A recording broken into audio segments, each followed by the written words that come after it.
सुप्रभात बच्चों, आज हम आपकी पाठ्य पुस्तक हिंदी के पाठ 7 का अध्ययन करेंगे, जिसका शीर्षक है अंधेर नगरी चौपट राजा। तो बच्चों, ये पाठ हास्य व्यंग्य शैली में लिखा गया है और पाठ के माध्यम से लेखक हमें एक सीख देने की कोशिश कर रहे हैं। तो चलिए पाठ को पढ़ते हैं और जानते हैं लेखक हमें क्या समझाने का प्रयास कर रहे हैं, हमें क्या सीख दे रहे हैं। पाठ 7, अंधेर नगरी चौपट राजा। प्रस्तुत अध्याय में विभिन्न पात्रों के हास्य और व्यंग्य से परिपूर्ण संवादों द्वारा समझाया गया है कि मूर्खों के संग रहने से जीवन को खतरा हो सकता है। तो बच्चों, ये हास्य व्यंग्य शैली में लिखा गया पाठ है। विभिन्न पात्रों के माध्यम से, हंसी मजाक के माध्यम से लेखक ने यही समझाया कि अगर हम मूर्खों के संग रहते हैं, बुद्धू व्यक्तियों के संग रहते हैं, तो हमें भी खतरा होता है, हमें भी नुकसान होता है, हानि उठानी पड़ती है। तो चलिए पढ़ते हैं।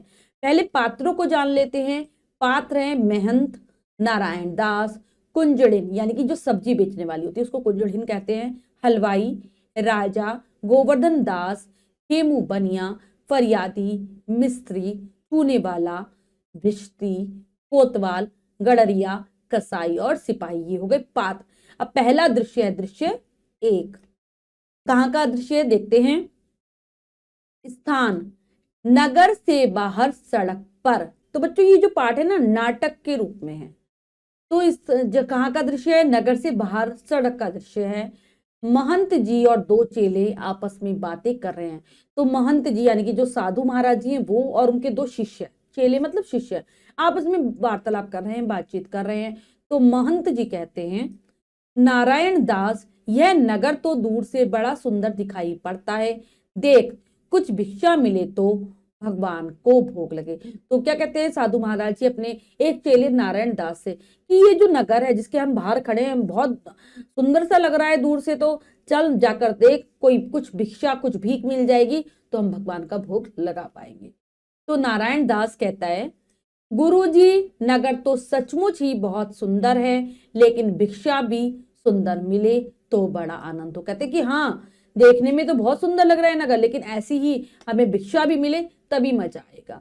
तो महंत जी कहते हैं, महंत, गोवर्धन दास, तू पश्चिम की ओर जा और नारायण पूर्व की ओर जाएगा। कि तू पश्चिम की तरफ जा और ये पूर्व की तरफ जाएगा।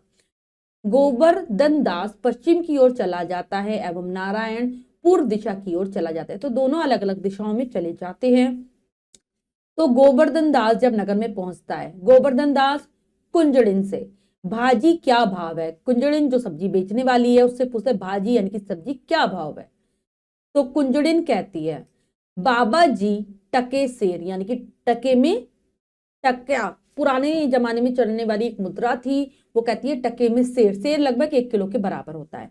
गोवर्धन दास, सब भाजी टके सेर, वाह वाह बड़ा आनंद है, यहाँ सारी चीजें टके सेर मिलती हैं।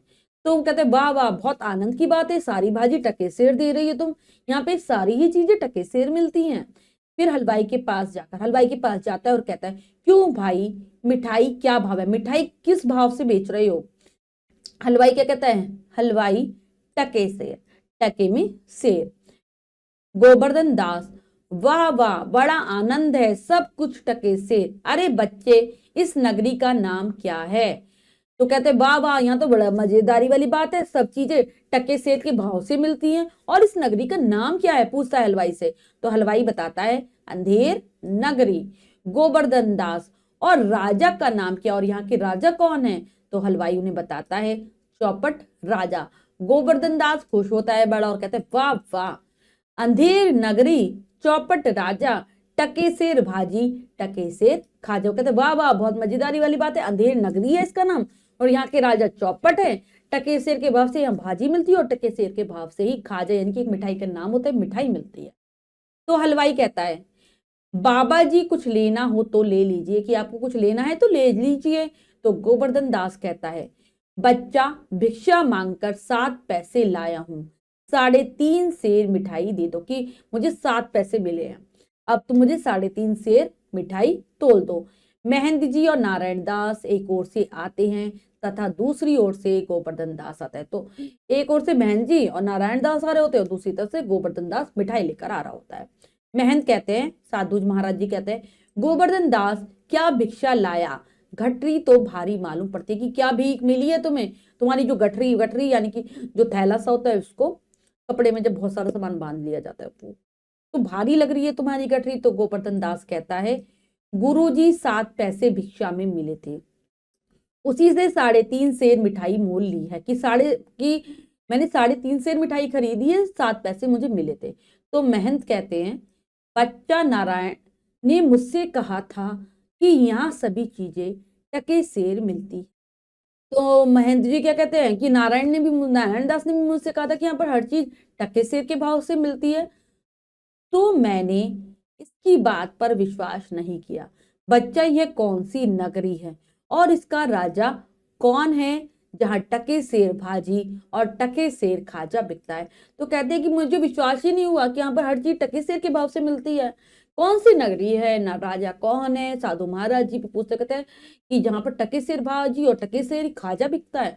तो गोवर्धन दास कहता है अंधेर नगरी चौपट राजा, टके सेर भाजी टके सेर खाजा। महेंद्र जी कहते हैं ऐसी नगरी में रहना ठीक नहीं है जहां टके सेर भाजी और टके सेर खाजा बिकता है। मैं तो इस नगरी में अब एक क्षण भी नहीं रहूंगा। कहता है कि ऐसी नगरी में बिल्कुल रहना ठीक बात नहीं है जब भाजी और मिठाई दोनों एक ही भाव बिकती हो। मैं तो यहाँ एक पल भी नहीं रुकूंगा। तो गोवर्धन दास कहता है गुरुजी मैं तो इस नगर को छोड़कर नहीं जाऊंगा और जगह दिन भर भिक्षा मांगो तो भी पेट नहीं भरता, मैं तो यही रहूंगा। तो गोवर्धन दास कहते हैं नहीं नहीं महाराज जी मैं तो आपके साथ नहीं जाऊंगा, पूरे दिन हम भिक्षा मांगते हैं तब भी पेट नहीं भरता, मैं तो यही रहूंगा। महंत देख मेरी बात मान, नहीं तो बाद में पछताएगा। मैं तो जाता हूं पर इतना कहे जाता हूं कि कभी संकट पड़े तो याद करना। कहता है मेरी बात मान ले, मेरे साथ चल, वरना तो पछताएगा, तुझे पछताना पड़ेगा बाद में। चल, नहीं मानता तो यहीं रह, लेकिन एक बात याद रखना कि अगर संकट यानी कि मुसीबत में पड़ जाए तो मुझे याद करना। यह कहते हुए महंत चले जाते हैं। वो चले जाते हैं साधु महाराज जी वहां से। अब दूसरा दृश्य है, दृश्य 2 शुरू होता है। स्थान है राजा का दरबार, राजा के दरबार का दृश्य है। राजा, मंत्री और नौकर लोग यथा स्थान बैठे हैं। पर्दे के पीछे दुहाई है का शब्द होता है। तो आराम से बैठे हैं राजा, मंत्री, नौकर लोग सब अपने अपनी जगह पर बैठे हैं। तो पर्दे के पीछे से आवाज सुनाई देती है, तभी दुहाई है, दुहाई है। दुहाई मतलब कि हमारी रक्षा करो महाराज, हमारी मदद करो महाराज, उससे संबंधित ही होता है दुहाई। राजा कहता है कौन चिल्लाता है उसे बुलाओ। तो कि कौन चिल्ला रहा है उसे बुलाओ। 2 नौकर एक फरियादी को लाते हैं। फरियादी यानी कि जो राजा से बार बार दुहाई है, कह रहा था कि मेरी मदद करो, सहायता करो। फरियादी दुहाई है महाराज, दुहाई। तो कहते मदद करो महाराज, मदद करो। राजा कहता है बोलो क्या हुआ, कि क्या हुआ है, तुम्हें क्या परेशानी है बताओ। फरियादी कहता है महाराज खेमू बनिए की दीवार गिर पड़ी और मेरी बकरी उसके नीचे दब गई। न्याय हो गई। खेमू बनिए ने एक दीवार बनाई थी और वो दीवार गिर गई जिसके कारण मेरी बकरी मर गई। अब मेरे साथ न्याय कीजिए, इंसाफ दीजिए मुझे।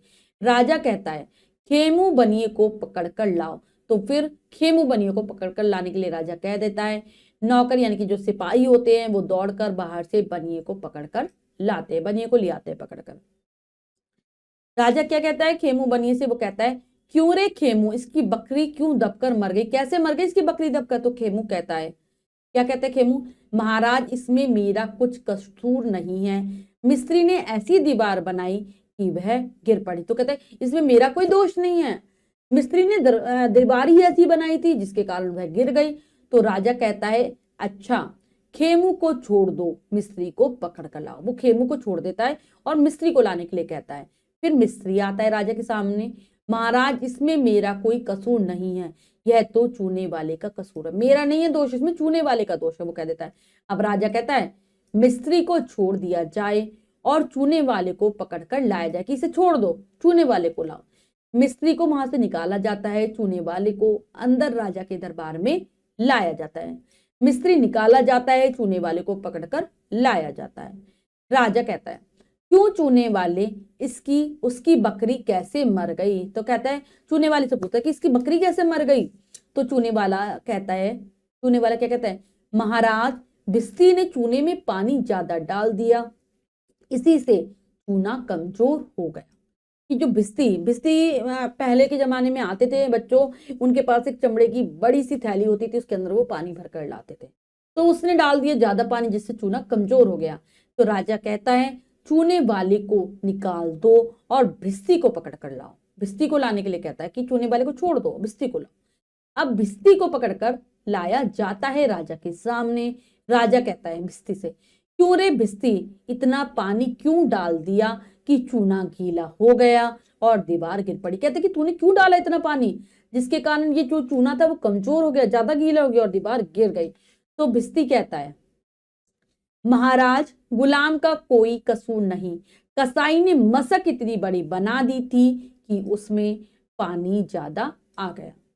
भिस्ती क्या कहता है राजा से, इसमें मेरा कोई दोष नहीं है। जो कसाई था उसने इतनी बड़ी मशक मशक जिसके अंदर पानी भरा जाता है, तो वो इतनी बड़ी बना दी, चमड़े की थैली होती है बच्चों ये मशक, और उसमें पानी ज्यादा आ गया। राजा, अच्छा भिस्ती को निकालो, कसाई को लाओ। या भिस्ती को छोड़ दो और कसाई को लाओ। सैनिक भिस्ती को निकालते हैं, कसाई को लेकर आते हैं। उसे छोड़ दिया जाता है और कसाई को लाया जाता है। राजा पूछता है, फिर कसाई से पूछता है, क्यों रे कसाई, तूने ऐसी मशक क्यों बनाई, तूने इतनी बड़ी मशक क्यों बनाई। तो कसाई क्या कहता है राजा से, महाराज गडरिये ने टके की ऐसी बड़ी भीड़ मेरे हाथ बेची की मशक बड़ी बन गई। कि मेरा कोई दोष नहीं है, इस गडरिये ने क्या करा, एक टके में बहुत बड़ी भेड़ दे दी मुझे, जिससे मशक बड़ी बन गई। राजा क्या कहता है, अच्छा कसाई को निकालो, गडरिये को लाओ। कसाई को छोड़ दो, अब गडरिये को लाओ। कसाई निकाला जाता है, गडरिये को लाया जाता है। तो गडरिया आता है अब राजा के सामने। राजा कहता है गडरिये से, क्यों रे गडरिये, इतनी बड़ी भेड़ क्यों बेची तूने इतनी बड़ी भेड़ इसको। तो गडरिया कहता है, महाराज उधर से कोतवाल की सवारी आई, उसकी भीड़ भाड़ के कारण मैंने छोटी बड़ी भेड़ का ध्यान ही नहीं रखा, मेरा कोई कसूर नहीं। कहता है कि जिस वक्त मैं भेड़ बेच रहा था तो उस वक्त कोतवाल साहब की सवारी निकली, भीड़ भाड़ के कारण मेरा ध्यान हट गया और मैं समझ ही नहीं पाया कौन सी छोटी है कौन सी बड़ी है, इसमें मेरा कोई दोष नहीं है। राजा क्या कहते हैं, अब इसको निकालो, कोतवाल को पकड़ कर लाओ। कि कोतवाल को लाया जाए दरबार में। कोतवाल को पकड़कर लाया जाता है।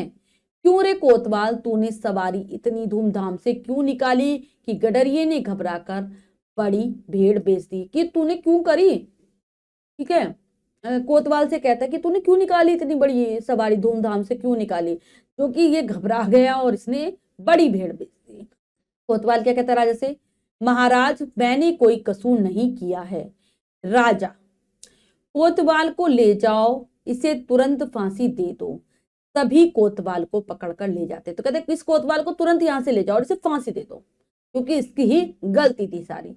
अब तीसरा दृश्य बच्चों शुरू होता है। दृश्य 3 स्थान है नगर में। एक पेड़ के पास गोवर्धन दास बैठा मिठाई खा रहा होता है।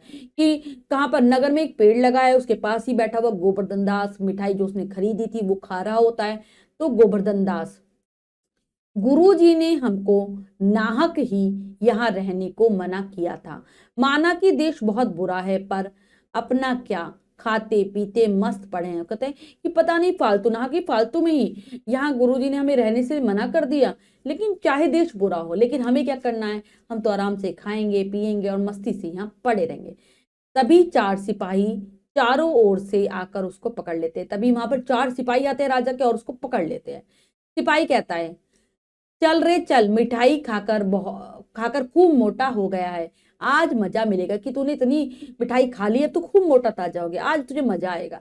तो गोवर्धन दास कहता है बड़बड़ाकर, यह विपत्ति कहाँ से आई। अरे भाई, मैंने तुम्हारा क्या बिगाड़ा है जो मुझे पकड़ते हो। तो अपने मन में बड़बड़ाने लगता है कि ये मुसीबत कहाँ से आ गई मेरे ऊपर। कहता है सिपाहियों से, अरे भाई मैंने तुम्हारा क्या ही बिगाड़ा है जो तुम मुझे पकड़ने आ गए हो। तो सिपाही कहता है, बात यह है कि कल कोतवाल को फांसी का हुक्म हुआ था। जब फांसी देने को उसे ले गए तो फांसी का फंदा बड़ा निकला, क्योंकि कोतवाल साहब पतले हैं। हम लोगों ने महाराज से अर्ज की, इस पर हुक्म हुआ कि किसी मोटे आदमी को फांसी दे दो, क्योंकि बकरी मरने के अपराध में किसी ना किसी को सजा होना जरूरी है, नहीं तो न्याय न होगा। क्या कहते हैं कि बात यह है, वो बताते हैं उसे पूरी बात कि कोतवाल साहब को फांसी दी जानी थी। राजा ने हुक्म दिया था, आदेश था राजा का, लेकिन फांसी का फंदा बड़ा था और कोतवाल साहब है पतले दुबले से। अब महाराज से हमने बताया, अर्ज की, मतलब हमने सारी बात जाकर महाराज जी को बताई। उन्होंने कहा किसी मोटे आदमी को फांसी दे दो, क्योंकि फांसी देना तो जरूरी है, क्योंकि बकरी मरने का जो अपराध हुआ है उसको सजा देना भी जरूरी है, तभी न्याय होगा, सही से फैसला होगा राजा का।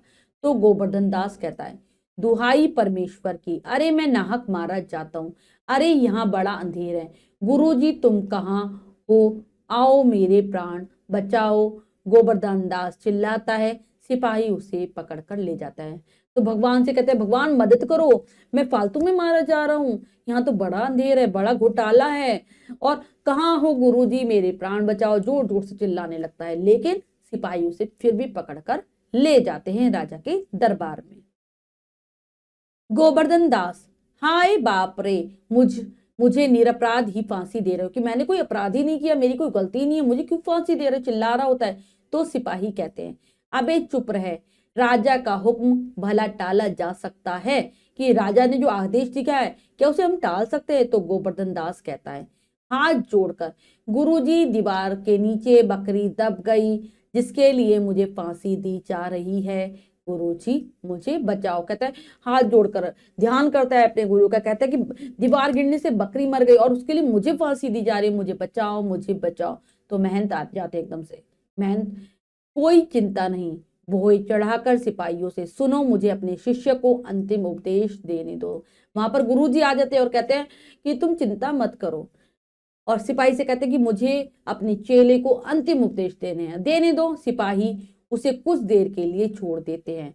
गुरुजी चेले के कान में कुछ कहते हैं, तो कहते हैं, छोड़ देते हैं सिपाही बात करने के लिए, तो वो उसके कान में कुछ समझाते हैं। गोवर्धन दास, तब तो गुरुजी हम अभी फांसी पर चढ़ेंगे। तो गोवर्धन दास एकदम से बोलने लगता है, जो गुरुजी ने उसे समझाया था कि हम अभी फांसी पर चढ़ जाएंगे।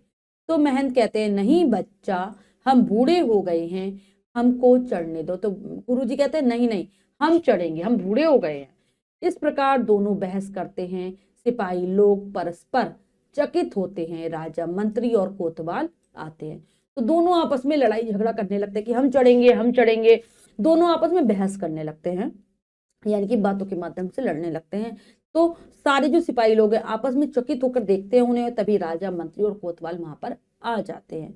राजा कहता है, यह क्या गोलमाल है, ये क्या गड़बड़ चल रही है यहाँ पर। तो सिपाही कहते हैं, महाराज, चेला कहता है मैं फांसी पर चढ़ूंगा, गुरु कहता है कि मैं फांसी पर चढ़ूंगा, कुछ मालूम नहीं पड़ता क्या बात है। तो कहते हैं, बताते हैं कि ये जो शिष्य है वो कह रहा है मैं चढ़ूंगा, गुरु कह रहा है मैं चढ़ूंगा, समझ में नहीं आता कि कौन फांसी पर चढ़ेगा, किसको हम फांसी से चढ़ाए, हमें समझ में नहीं आ रहा। तो राजा कहता है गुरु से, बाबा जी बोलो, आप फांसी पर क्यों चढ़ना चाहते, पूछता है कि क्यों चढ़ना चाहते हो आप फांसी पर। तो महंत कहता है, महाराज, इस समय ऐसी शुभ घड़ी है, जो मरेगा सीधा स्वर्ग जाएगा। तो कहता है बहुत शुभ समय चल रहा है, जो मरेगा वो सीधा स्वर्ग में जाएगा। तो मंत्री कहते हैं, तब तो हम फांसी पर चढ़ेंगे। मंत्री कहता है, हम चढ़ेंगे फांसी पर। तो गोवर्धन दास कहता है, नहीं, हमको हुक्म है, नहीं हम चढ़ेंगे, हमें हुक्म हुआ है, आदेश हुआ है। कोतवाल कहता है, हम लटकेंगे, हमारी वजह से तो दीवार गिरी है। कहता है, नहीं नहीं, हमारे कारण दीवार गिरी है। तब राजा कहता है सबको, जब सब बार बार कहते हैं कि हम चढ़ेंगे हम चढ़ेंगे, तो राजा कहता है सबको, चुप रहो सब लोग, राजा के जीते जी और कौन स्वर्ग जा सकता है, हमको फांसी चढ़ाओ, जल्दी करो। तो राजा कहता है कि हमारे होते हुए कोई और स्वर्ग नहीं जा सकता, जल्दी करो और हमें फांसी पर चढ़ा दो। राजा को लोग फांसी पर लटका देते हैं। इतने में ही पर्दा गिर जाता है, राजा को फांसी पर लटका दिया जाता है और यहीं पर ये नाटक खत्म हो जाता है, पर्दा गिर जाता है। पर्दा गिर जाता है यानी कि जैसे आपने कभी देखा होगा नाटक कि शुरू में पर्दा खुलता है और अंत में बंद हो जाता है, तो ऐसा ही होता है। तो बच्चों, हमने पाठ को अच्छे से समझकर पढ़ लिया और यह शिक्षा ग्रहण की कि हमें कभी भी मूर्खों का साथ अपनाना नहीं चाहिए, वरना हमें नुकसान उठाना पड़ता है, जैसे गोवर्धन दास को उठाना पड़ा था। अब हम पाठ के बच्चों शब्दार्थ कर लेते हैं। कुंजड़िन, सब्जी बेचने वाली। स्त्री, भाजी सब्जी। टका, पुराने समय का तांबे का पैसा। शेर, पुराने समय की तोल जो आज के 1 किलोग्राम से कुछ कम है, लगभग किलोग्राम के बराबर ही होती, थोड़ा बहुत ही कम होती है ये। खाजा, मैदे की बनी एक प्रसिद्ध मिठाई। कसूर, अपराध, दोष, गलती, नाहक, बिना कारण। हुक्म, आज्ञा, पतले दुबले, अर्ज, प्रार्थना, परस्पर, आपस में, वजह, कारण। तो ये है पाठ के शब्दार्थ जिन्हें आप बहुत अच्छे से याद करने का प्रयास करेंगे। अब हम पाठ का अभ्यास कार्य कर लेते हैं, जो कि है लिखिए में से। पहला प्रश्न पढ़ते हैं, करने का प्रयास करते हैं। सही विकल्प पर सही का निशान लगाइए। तो बच्चों, प्रश्न में 3 विकल्प हैं, 2 विकल्प गलत है, 1 विकल्प सही है। हमें सही विकल्प को चुनना है, सही का निशान लगा देना है। करते हैं।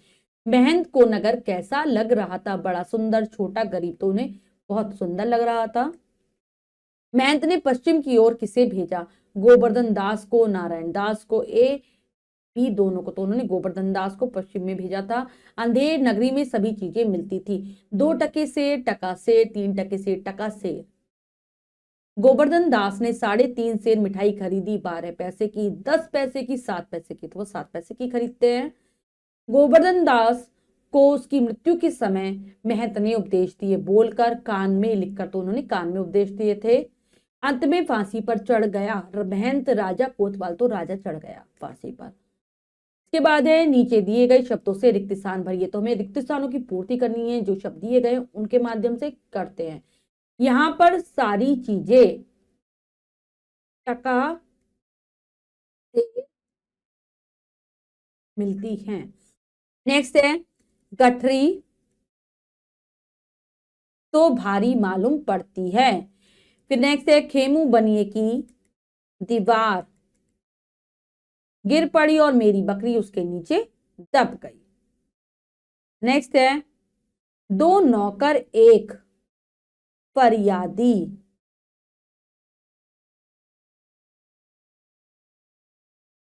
को लाते हैं। मुझे अपने इसको शिष्य को अंतिम उपदेश यानी कि ज्ञान की बातें जो बताते हैं गुरु लोग, वो इस समय ऐसी शुभ घड़ी है कि जो मरेगा सीधा स्वर्ग जाएगा, ऐसा कहा था गुरु जी ने। इसके बाद हमारा अगला प्रश्न है, सत्य कथन पर सही तथा असत्य कथन पर गलत का निशान लगाइए। तो हमें सही गलत बताना है। करते हैं। महंत लालची था? नहीं, लालची नहीं थे वो। गोवर्धन दास को बिल्कुल लालच नहीं था? नहीं, उसे लालच आ गया था। खेमू बनिए की दीवार गिरने से बकरी मर गई थी? बिल्कुल सही। नगर का नाम अंधेर नगरी था? बिल्कुल सही। भिश्ती ने मशक छोटी बनाई थी? गलत, उसने बड़ी मशक बना दी थी। अंत में गोवर्धन दास को फांसी दे दी गई? नहीं, राजा को फांसी दे दी गई थी। इसके बाद है, सही मिलान कीजिए। बच्चों, यहाँ पर आ और बाद 2 कॉलम है, हमें मिलाना है। करते हैं। अंधेर क्या आ जाएगा? नगरी, चौपट, राजा, टकासेर, भाजी, खेमू, बनिया, छोटी बड़ी, भेड़, अंतिम उपदेश। तो बच्चों, ये कार्य हमने अच्छे से समझकर पूर्ण कर लिया है। इसके बाद जो भी कार्य दिया गया है वो आपको स्वयं करना है सुंदर अक्षरों में अपनी अभ्यास पुस्तिका में। बच्चों, आज हमने पाठ के माध्यम से जाना कि हमें मूर्खों की संगत नहीं करनी चाहिए। आशा करती हूँ यह पाठ आपको बहुत अच्छे से समझ आ गया होगा। पाठ को फिर से जरूर पढ़ेंगे। मिलते हैं अगली कक्षा में नए पाठ के साथ। तब तक के लिए स्वस्थ रहिए, प्रसन्न रहिए। धन्यवाद।